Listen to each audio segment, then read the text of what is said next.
Well, we're back with another LIV Golf update, and we've always said that as news breaks surrounding LIV Golf, and in this case in the run-up to the next event that's happening in Bedminster next week, then we're going to be here to talk about it. And Elk, we've had 3 new signings, 3 new guys who have moved from the PGA Tour across to LIV Golf this week, and well, we're going to talk about them and everything else surrounding it. Yeah, and one of them, of course, is Jason Kokrak, our own Secret Golf contributor, who, he won 3 times within the last 2.5 years on tour, which, he's very hot, not that well known on the tour, although he is to us with the 3 wins. Also, Kokrak had a sponsorship with Saudi Arabia before, where he went over and played in some of their events before. So not surprising there. I didn't know, I hadn't heard the name Charles Howe. I knew Stenson, of course, one of your Ryder Cup heroes over there. We'll have to talk about that. But,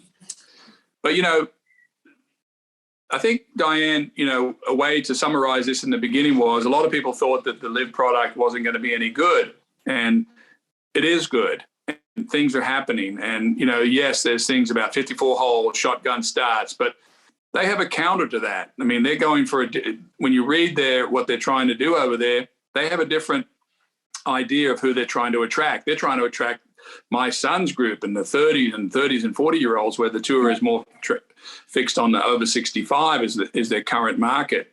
So we got a lot to break down, but let's get into it. Right. Well, let's start by talking about the 3 new signings.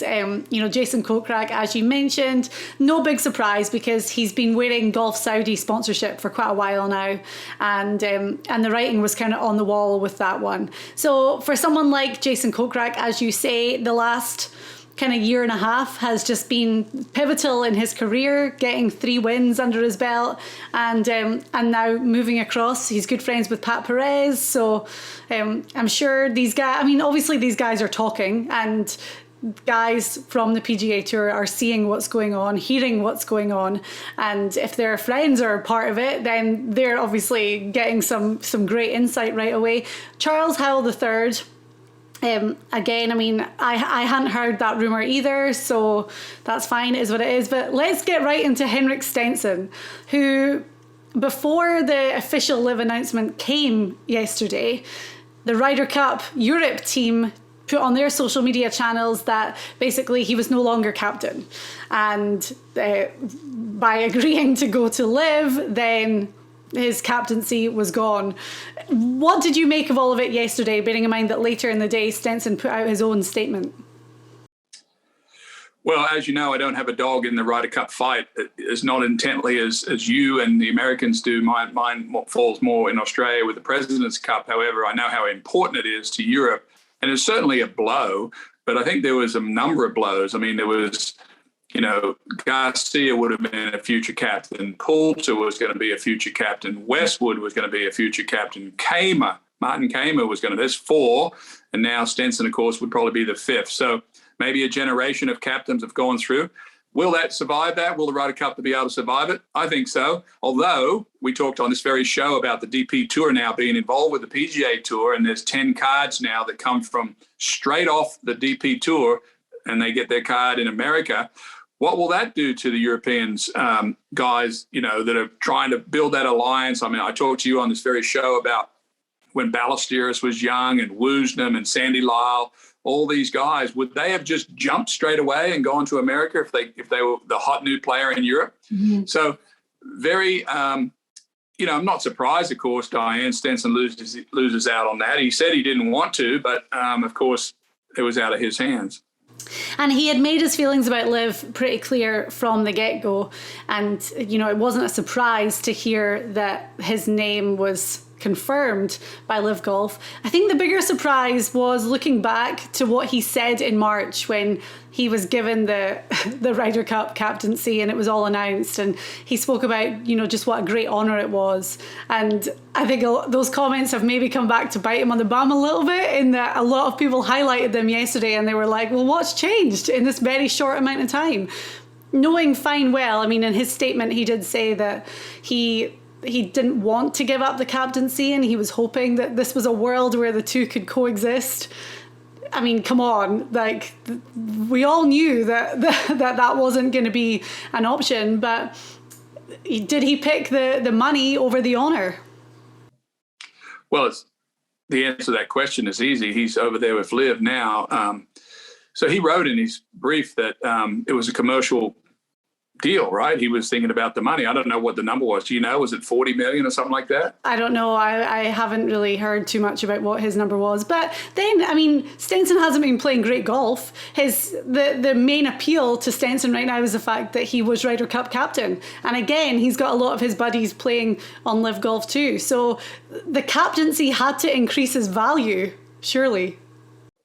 Possibly. I mean, when you start to think about, the talk of Cam Smith, who just won the Open Championship, is talking about going to LIV, although he's no rush for Cam Smith. I'm not changing the subject, but there's no rush for him because he's in line to win the FedEx Cup in maybe a month or so, which is 26 million. May as well stick around and get that too before you leave, if you are going to leave, Diane. These guys, obviously are taking a lot of flack, but they don't care. When I talk to my players and I talk to a lot of these agents around, they say the numbers about 85% of the tour players right now that are waiting to be asked by LIV to make the move. And one of the interesting things is not everybody thinks like Rory and Justin Thomas or even Jordan Spieth. You don't hear much of Jordan Spieth speaking out about it because he's on the board. He's getting paid $1.2 million, I think, from the tour to be on the board. So you don't hear any comments from Jordan because he has a vested interest in protecting the tour. But if you go, it'd be interesting if you've got a guy on the tour, Diane, that was 140th on the money list. I would like to hear his opinion. And I think there's a big storm brewing on the tour. They can say whatever they want, the press can, but these defections or these guys that have moved over are so massive a bang on the tour. I mean, Henrik Stenson, if you play a European Tour event, Henrik Stenson commits to that event, it's automatically a big event in Europe. You get Dustin Johnson to commit to the Houston Open, boom, it's going to make the Houston Open a success. Bryson DeChambeau, Brooks Koepka, all of these are, LIV has 4 of the big 8 that puts fannies in the seats, Diane. And those 4 are Dustin Johnson, Brooks Koepka, Bryson DeChambeau, and who's my last? Oh, Phil Mickelson. Phil. If any of those guys sign up for an event, remember American Express got Phil Mickelson to sign up for and to represent the American Express tournament in Palm Springs, automatically gives that elevated success to that event. For people to say that this is not a good field, I mean, take a look at the field behind you this week at the 3M, Diane. Jason Gore, who works for the USGA, is in the field this week at the 3M. So the storm that I'm seeing is if I'm on tour, Diane, right now, which is not too long ago, I would put together the players somehow and pull together and get Monahan to sit down because the word out there right now is the sponsors are very unhappy. Oh. They've lost 30 guys off the tour, basically. Forget who they are. They're all exempt players. So now the tour is going to backfill those 30 with guys that actually don't even have cards on the tour or lesser known, weaker players. And the sponsors are very unhappy. There's been talk of tournaments just pulling out altogether in 2023 because it's not the product they bought. My question, if I was a tour player, what's going to happen to me if I stay? Is the next negotiation of prize money going to be less? And am I going to be playing for the 3M for $2 million instead of $8 million? And that's a question that Monahan is going to be faced with. Well, I heard that Jay Monahan was in Minnesota this week and he's going to be very transparent with the players, and he's said that it'll be like a kind of open Q&A if any of them have questions, and these questions have to be raised because there's going to be a lot of guys that have played on tour for many years now and are maybe not in the position where LIV's coming to them with millions and millions of dollars, but they have to make sure that their futures are secured as well. Yeah, well, one of the things that's obvious in this thing to me, and I suppose I have to call myself a super insider because I played on tour for 30 years, the tour thinks they have all the power. And then probably second important would be the TV. They think they have all the power. Okay. But in reality, the players have all the power. And I'll tell you why. Because if they all leave, they kill the PGA Tour and TV. They all go to a new league. So that we're seeing the players leave, Diane, and it's killing the other two. It's affecting the other two. They have all the power. And I think you're realizing that. I mean, not every person, I guess, is happy with their situation on the tour. Some of these guys are not what I call lifers. I talked about a lifer. I was a lifer. I wanted to play on tour my whole life. Yeah. And I wanted to stay there for 30 years, like Jack, like Arnold, like Jordan Spieth, like Justin Thomas, like, some of these guys that love golf so much. But I listen to a lot of the young guys that are secret golf guys. They want to play 10 years and get out, just like anyone else in a job. They want to get out and make as much money as possible and leave. And you're seeing that with this opportunity. And of course it's about the money. But don't forget, you are going over there and playing against a bunch of other good players. It's not like they're, they can say that the bottom end of this new LIV field is terrible, but the top end is very good. Yeah, and the money is still good for last place. What is it, 120K that they're getting if they finish dead last, and $4 million to the winner. Interesting what you said about the sponsors, and that has to be a huge concern right now, in that they're putting up the money for the prize funds. If they're not getting what they were promised or what they want to get the return that they saw when they first signed up to this, then sure, maybe lowering the prize fund is an option. But something that we read this morning that I think is maybe even more alarming to the tour is the fact that these big worldwide companies are now trying, rumors going around that they're trying to get involved with LIV Golf. For example, Adidas, I read this morning, you sent it to me, that they're in talks over a $1 billion deal to sponsor Dustin Johnson's team. AT&T rumored to be in the same boat as well. We know that AT&T sponsor the Pebble Beach Pro-Am. They're huge with Jordan Spieth. So if these worldwide companies are embracing LIV and willing to spend that much money to be part of it, then that's hugely concerning for the PGA Tour. Yeah, and if you go to the website, on the LIV website, and try to buy a ticket for a VIP ticket or any kind of LIV event going around the world, they're almost all sold out. Yeah. And I thought Portland was very interesting, because it's the most liberal city in the US. And I thought, well, this is going to be a pretty good test to see what happens out there. But they did terrific with the crowd out there. The crowd was great. I watched it. My friend Pat Perez, who, a lot of people don't even understand the team concept of it, because he's on the team with 4 aces, and he did win $750,000 for being on the team, and he did shoot an 80 on Sunday. But I don't even think people understand that the first day they take two of the four scores that go towards the team aspect. The second day they take 3 scores out of the 4, and then the fourth day they take 3 out of the 4. So yeah. So I know a lot of people tweeted that Pat shot 80 and won $900,000, but he counted the first 2 days. But it doesn't really matter, and they don't care about that, but it was good for him. We talked about Pat before, and again, I go back to the same thing all the time, and I read all of this anger from both sides on social media, and I'm like, the guys are capable of making their own decisions. So everyone can make their own decision. They're free to do so, and for whatever reason, whether they go or whether they stay, it's up to them. But for someone like Pat, we had said it was a bit of a no-brainer. And I think we would say the same about Henrik Stenson had it not been for the Ryder Cup. A guy that reached dizzying heights in his career, has achieved a huge amount, is getting older now, has a family and probably many other business ventures going on, and has not been playing all that great. So again, for some of these guys, a bit of a no-brainer. With Stenson, a bit different, because the Ryder Cup captaincy obviously caused a lot of controversy. But for Pat, it was like, how could you ever say no to that? Yeah, and I think I read Charles Howard's statement yesterday. He played in 600 some odd PGA Tour events, and Kokrak, of course. Kokrak was in my house when he started the tour back 10 years ago. He told me then he was going to try to make as much money as he could and get out, because he wanted to get out off the tour and not stay on it. And so it was a no-brainer for him, I suppose. Any of these guys, Diane, that are in their 40s, Hal, Stenson. Is Stenson 40-something? I'm sure he is. Oh, yeah, I would say so. no-brainer for sure. Just they're starting to sort of backfill that product. They can say, well, he's not a loss. Everyone says he's not a loss, but they are in totality, Diane. They're massive, and it's hurting the tour very, very badly right now.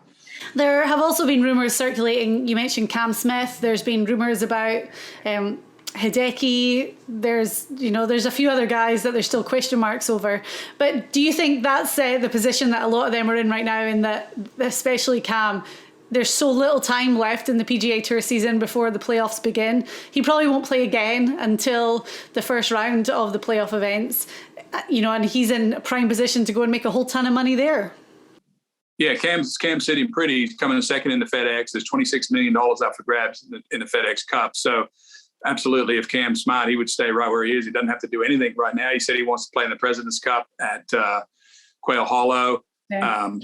Hideki Matsuyama makes sense in thinking in general terms why he would go to LIV, because Greg Norman's group want to secure a big TV contract, and Japan is a huge market. And if Japan put together a super team, that would be very appealing, I think, to a worldwide tour. Gosh. And I mean, we've already talked about the likes of Adidas and AT&T. Imagine the Japanese technology companies that would want to be part of Hideki's potential team on LIV Golf.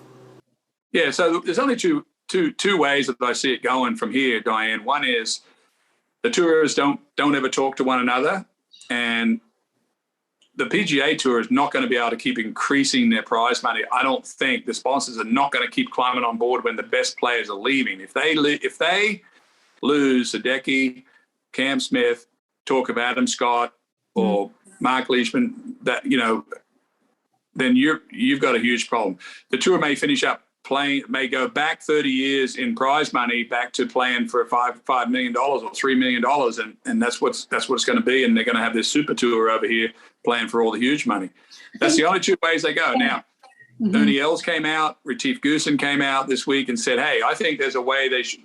I think Rory McIlroy said before the Open Championship that they're on a collision course to sit down and speak. Jay Monahan has not elected to do that. I don't know why not. If I was on tour, I would get a band of players together to make sure he sat down and hear what it is, because he is not representing the players at the table right now. He's just representing the tour. Oh my gosh, yeah. There's question marks over everything, and it's really sad to think that there's a question mark over the future of the PGA Tour. Like that almost hurts me to think that, because I don't think there's a future of the PGA Tour. I don't think it hurts the future. I think it's just going to be playing for a lot less. Yeah, gosh, which does effectively hurt it. I mean, well, of course, yeah. So, and then, of course, there's still, with LIV Golf, the issue of whether everyone's going to be allowed to play in all the majors going forward. And we heard from the R&A last week, who made their position pretty clear that they were sticking with the PGA Tour and firmly in bed with them. Official world golf ranking points, are they going to be awarded to LIV Golf? Is it fair that they would be allocated points when it's only a 3-day no-cut event? So a lot of that has to be hanging in the balance. Do you think guys going to LIV are worried about that? Well, what if LIV flips the script and says we're going to play 72 holes and play it normal? Yeah. And what if they did that? And, would that change anything? Possibly. I mean, Greg Norman said, in just me reading his interviews, that he calls himself a startup, and they can tweak their model whichever way they want. Okay. Will this be a big event in Bangkok? Absolutely. It'll be huge to see all those players go to Bangkok and play. Mm-hmm. Will it be big in Bedminster this week compared to Portland? I think I'm looking at, I think it's going to gain momentum. I mean, they're playing two courses at Bedminster. They're playing a composite course of the two. I played the golf course up there. It's fantastic. So it's going to be a good venue. And, it's a Trump course. And do you really think he's not going to pull out all the stops to make this just one of the most incredible events that the golf world has ever seen? Well, you can say whatever you want about President Trump or past President Trump. He has great venues. He always has. Turnberry, Doral, these places are first-class places. Trump, LA, they're all great They're all great courses, great venues. He has to be a little bit butthurt as well, in that his course was removed from the PGA Championship rotation. So now he's getting a chance to showcase his product on a global scale. And, of course, he wants to put on the best show possible.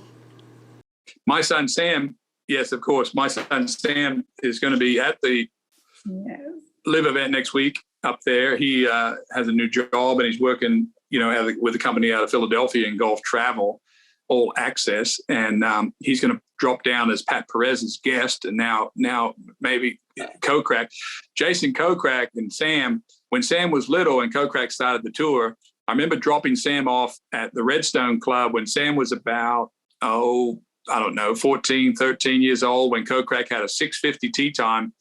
They hit it off really good together. And Sam walked every hole with Jason Kokrak when he was a rookie on tour. And those two guys have been tight ever since.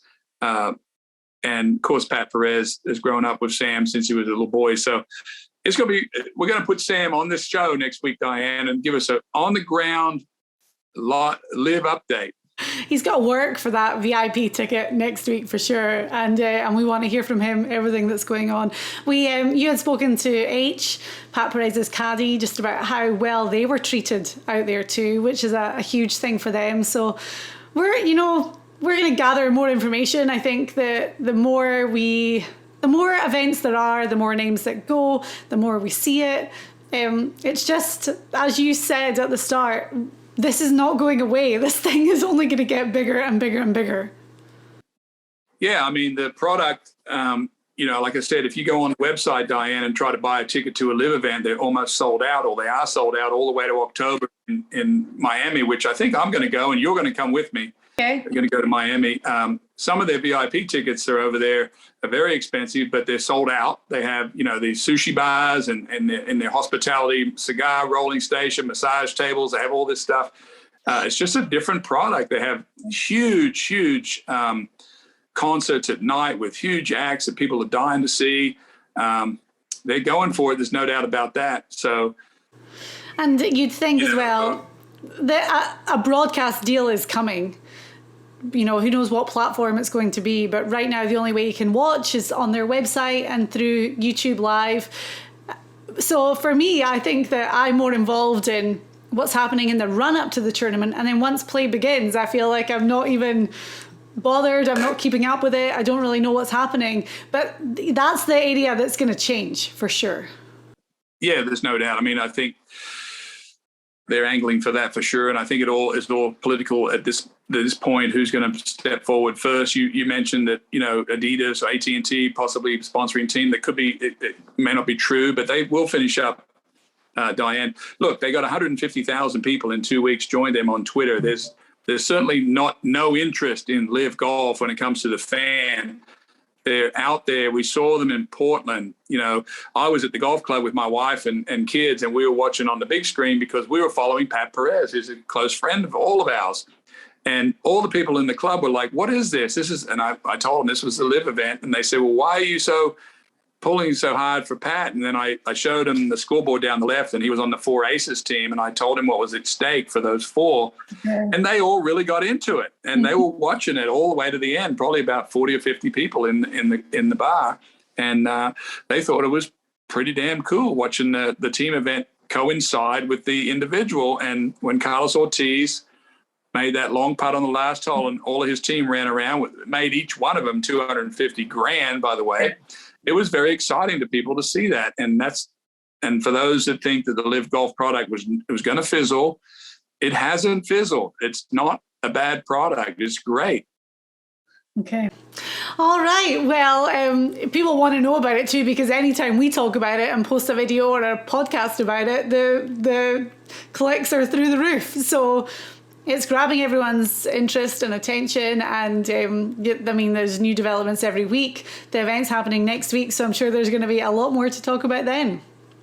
Yeah, and Jason Kokrak, I texted with him yesterday. He's joining Brooks Koepka's team, the Smash team. So that'll be an upgrade to Brooks Koepka's team. Of course, a lot of these guys, Diane, are thinking about the $750,000 first price each to the team winning score. So they are focused on that. And I've talked to a lot of tour players, and that they're all waiting for the call, right? They want to know how they can get over there. Yeah. You've got two things you're gunning for, and people say, well, there's no incentive. Well, yeah, 750,000 on the team's plenty of incentive if you're not playing too good. Right, Elk, thank you very much. It's always great to talk about it. As we say, it's evolving constantly, and we'll be back next week. We'll talk a little bit about the LIV Golf event in the run-up to kicking off at Bedminster. And we'll be talking to Sam on the set up there at the LIV Golf, maybe Kokrak, maybe Perez, and we'll get a real lowdown of what's going on up there.